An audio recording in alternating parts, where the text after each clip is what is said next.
I was 10 when my world turned upside down. Losing Dad was like losing a part of myself. He wasn't just my father, he was my best friend, my hero. The house felt empty without his laughter and the stories he used to tell me every night. Mom did her best to keep things together, but it was hard for both of us. The silence in our home was a constant reminder of what we had lost. I missed Dad every day, and nothing could fill the void he left. Then, about 8 months after Dad's accident, Mom sat me down one evening. I could tell she was nervous. Her voice shook as she spoke. "Ethan, there's someone I want you to meet," she said. My heart sank. I had heard the whispers, the neighborhood gossip. Mom was seeing someone new, a man named Richard. When Richard walked into our living room, I felt a wall go up inside me. He was tall and tried to appear friendly, but I couldn't bring myself to warm up to him. "Hi, Ethan. I'm Richard. I've heard a lot about you," he said, extending his hand. I just stared at him, holding on to a photo of Dad. Richard wasn't Dad. He couldn't replace the adventures we had, the lessons Dad taught me. I couldn't accept him. Mom told me Richard would be spending more time with us. I looked up at him, searching his face for any sign that he understood what I was going through.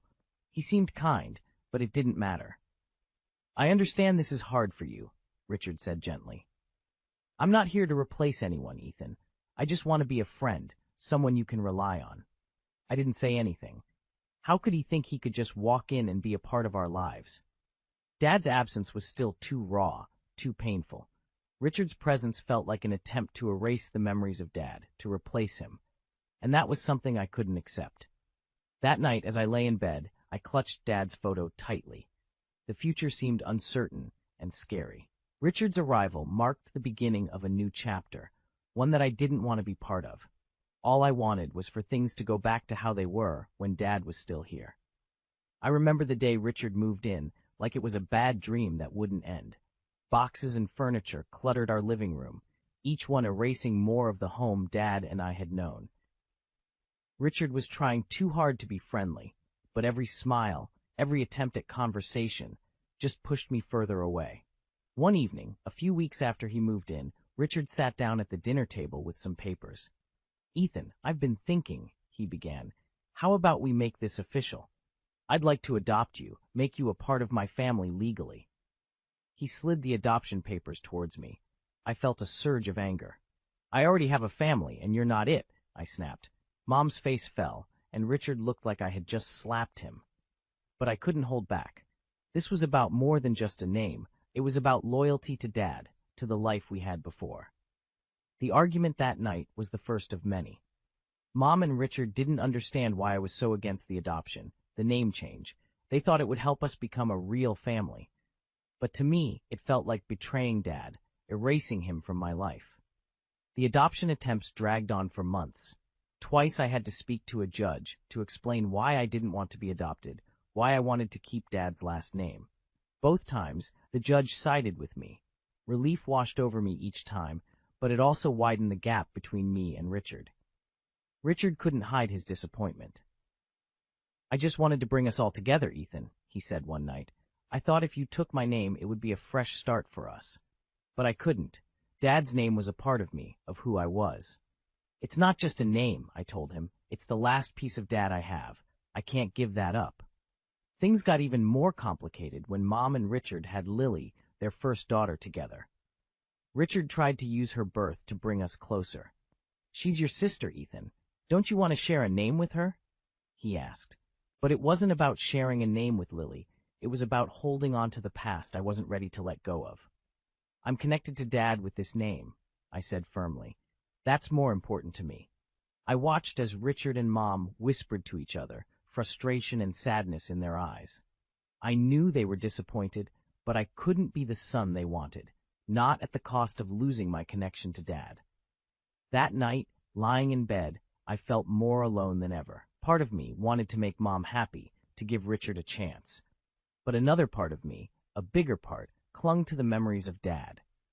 I was torn between two worlds, and I didn't know how to bridge the gap without losing a part of myself. The arrival of Lily, my first half-sister, changed the dynamics in our house. Mom and Richard were overjoyed, and even I couldn't deny the sense of new life she brought into our home. But her presence also intensified Richard's efforts to blend our family into one. When Lily was about 6 months old, Richard sat me down for a talk. "Ethan, don't you think it's time to reconsider? Taking my name could show Lily that we're a united family," he suggested. His words hit a nerve. "I'm already part of this family, my dad's family," I replied, trying to keep my voice steady.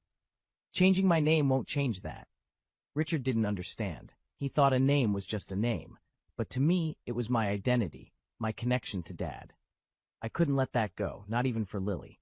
Mom tried to mediate, but her words felt hollow. "Ethan, we just want you to feel like you belong," she said. "But I do belong," I insisted. "I belong to Dad's family. That's not something I can just change because it makes things simpler for everyone else." The tension in our house grew with each passing day. Richard and Mom couldn't see why I was so adamant about keeping my name, my identity. They saw it as stubbornness, a refusal to move forward. When my second half-sister Emma was born 2 years later, Richard's insistence only grew stronger. He seemed to think that the more our family grew, the more I would feel the need to conform. But it had the opposite effect. I loved my sisters, Lily and Emma, but every time Richard tried to use them to convince me to change my name, I felt more alienated. It was like he was trying to erase Dad from my life completely, and I couldn't let that happen.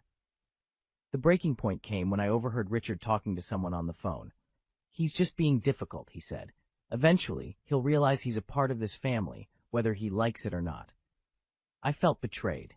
To Richard, this was a game of persistence, of wearing me down until I gave in. But to me, it was about preserving the most important part of who I was. That night, I lay in bed, staring at the ceiling. The gap between me and Richard felt wider than ever. I knew I couldn't give in to his demands, but I also knew that my resistance was tearing our family apart. I was caught in a battle of wills, trying to hold on to my past while being pushed towards a future I didn't want. The year I turned 15, everything I thought I knew about my family started to unravel. It began with a casual conversation with Lily, who was then 6. "Mommy says you're lucky because you have 2 daddies," she said innocently. Her words caught me off guard. "What do you mean?" I asked, trying to keep my voice calm. Lily shrugged. "Mommy says your first daddy went away, and now you have Daddy Richard." I felt a cold anger settle in my stomach. They were rewriting history, painting a picture that erased my dad and replaced him with Richard. I confronted Mom that evening. "Why are you lying to Lily and Emma? Why are you telling them Richard is my dad?" Mom looked taken aback. "Ethan, we're just trying to make it simpler for them to understand," she explained, her voice tinged with frustration. "Simpler? By lying?" I couldn't hide my disbelief. "They need to know about my real dad, about David." The argument that followed was bitter and painful. Mom accused me of living in the past, of not giving Richard a fair chance. I accused her of trying to erase Dad from our lives. After that night, the relationship with Mom and Richard grew more strained. I felt like a stranger in my own home, surrounded by people who didn't understand me, who didn't respect my dad's memory. The following year, when I found out they were telling people that Richard was my dad, that I was just born before they got married, I felt utterly betrayed. They had crafted a narrative that suited them, disregarding my feelings, my identity. I confronted Mom and Richard again, this time with more anger than I thought I was capable of. "You're lying to everyone," I accused. "You're trying to erase my dad from my life, from everyone's memory." Mom tried to justify it, saying it was easier than explaining the complicated truth. Richard said it was about presenting a united front as a family, but I couldn't accept their excuses. The day I graduated high school, I made a decision. I moved out. I couldn't stay in a house where my dad's existence was a footnote, where my identity was constantly under siege. Moving out was hard, but it was also a relief. I needed space, distance from the lies and the pressure. I needed to be somewhere where I could hold on to my dad's memory without it being constantly challenged. That night, in my small apartment, I felt a mix of loneliness and freedom. I had lost my family, but I had kept my identity. I had stayed true to my dad, and that was something I knew he would have been proud of. Leaving home was like stepping into unknown territory. I was free from the constant pressure to conform, to forget my dad, but I also felt unmoored, adrift without the familiar chaos of my family life. It was a time for me to figure out who I was, separate from the drama at home. I threw myself into college and part-time work, keeping busy to fill the void. I made friends, people who knew nothing about my complicated family history, which was a relief. I could just be Ethan, not the kid torn between two fathers. Then I met Sophia. She was in one of my classes, and from the first conversation, I knew she was different. She had this way of seeing right through people, understanding them. When I eventually told her about my family, she didn't offer pity or judgment, just a listening ear and a shoulder to lean on. Our relationship grew quickly, and with her, I found the peace and stability I had lost after Dad died. She became my confidant, my partner, my best friend. 2 years into our relationship, we decided to get married. It was a small ceremony, just a few close friends and Sophia's family. I didn't invite Mom, Richard, or my half-sisters. The decision was painful, but I knew their presence would bring back all the old tensions and hurts. When Sophia and I welcomed our son Daniel into the world, it felt like a fresh start, a chance to build the family I always wanted. We named him after my dad, but not the name everyone called him. We gave him the name Dad always wished he had, the one he wrote in his journal, dreaming of what could have been. Starting my own family brought a sense of healing, a way to honor my dad and continue his legacy. But it also reopened old wounds. Mom reached out, wanting to be a part of her grandson's life. Against my better judgment, I agreed to meet up. The first time Mom and Richard saw Daniel, their reaction to his name stung. Richard couldn't hide his disappointment. "You named him after her father, but you wouldn't even consider taking my name," he remarked bitterly. I bit back a sharp reply. It was clear they still didn't understand. My son's name was a tribute to my dad, a link to the past that I cherished. Our subsequent meetings were strained, especially when my half-sisters asked why Daniel wasn't named after Richard. I tried to explain, but they parroted back the narrative Mom and Richard had fed them. It hurt, seeing how deep their lies had penetrated, shaping even the youngest minds in our family. After the last tense visit, I sent Mom and Richard a message. I made it clear that if they didn't address the girls' comments, we wouldn't see each other again. Their response was dismissive, defending the girls' right to their opinions. I ended the message exchange feeling more disillusioned than ever. I had hoped, perhaps naively, that becoming a father myself might bridge the gap between us. But it seemed the divide was too deep, the misunderstandings too entrenched. Lying in bed that night, holding Sophia's hand while Daniel slept peacefully in his crib, I wondered if I had made the right decision in letting them back into my life. The desire to connect with my family was natural, but at what cost? The peace I had found with Sophia and Daniel was precious, and I wasn't sure I was willing to risk it for a relationship that seemed doomed to misunderstanding and hurt. I had always hoped, somewhere deep inside, that one day things would get better with Mom and Richard. But each attempt to reconnect seemed to widen the rift between us. After the birth of Daniel, I felt a tug of responsibility, a need for him to know his extended family. So, despite my reservations, I initiated contact with Mom. We met a few times, each encounter a tightrope walk of managing emotions and expectations. The first meeting was the hardest. Mom and Richard's reaction to Daniel's name was like a slap in the face. It was as if they had expected me to let go of my dad's memory, to fully embrace Richard as my only father figure. Their disappointment was palpable. "You could have chosen a name that represented all of us, a new start," Richard had said, barely concealing his disdain. "It's not about you," I had replied sharply. "It's about honoring my dad, something I've been trying to do my whole life." The second and third meetings didn't fare much better. My half-sisters, now older and influenced by Mom and Richard's narrative, questioned my choice of Daniel's name. "Why didn't you name him after Daddy Richard?" one of them asked innocently yet pointedly. I tried to explain, but their young minds had been shaped by the story they had been told. To them, Richard was the wronged party, a father figure denied recognition by his stubborn stepson. The last meeting was the breaking point. Mom and Richard sat there, almost smug, as my sisters challenged my choices. It was clear they had no intention of correcting the girls' misconceptions. Afterwards, I sent them a message. I was blunt, perhaps more than I should have been. I told them that unless they were willing to respect my choices and correct the girls, there would be no more meetings, no more attempts at reconciliation. Their response was dismissive, almost taunting.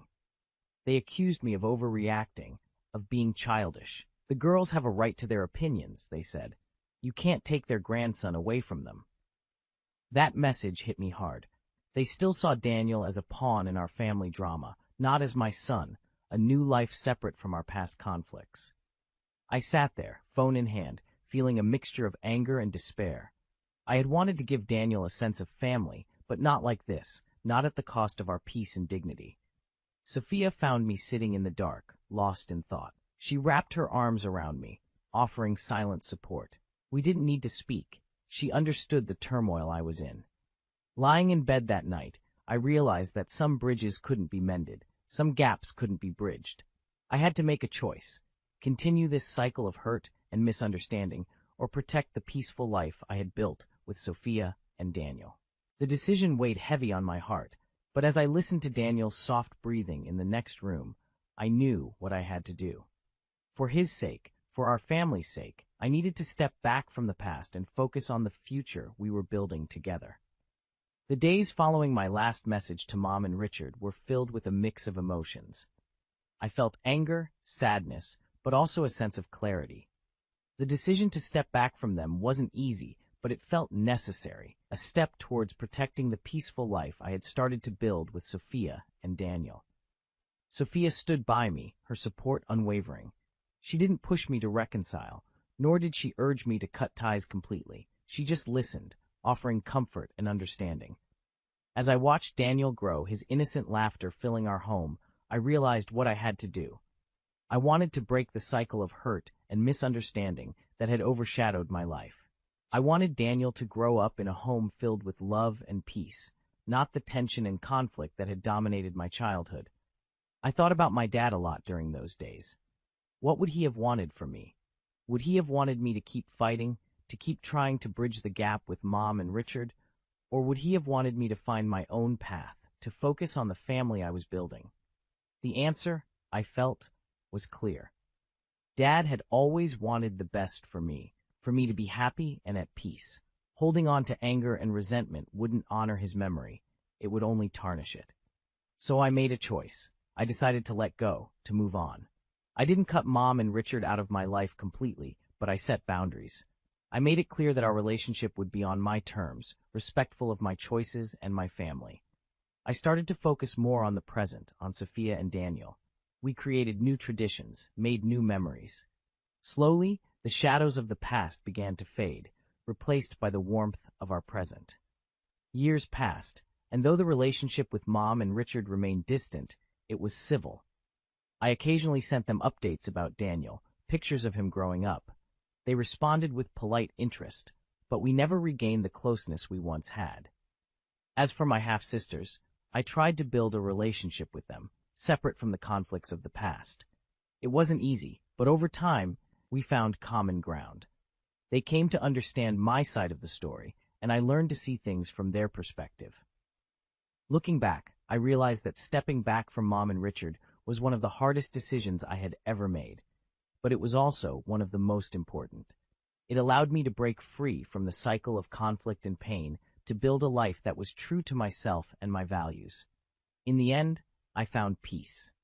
Peace with my past, peace with the decisions I had made. I had forged my own path, honoring my dad's memory in my own way.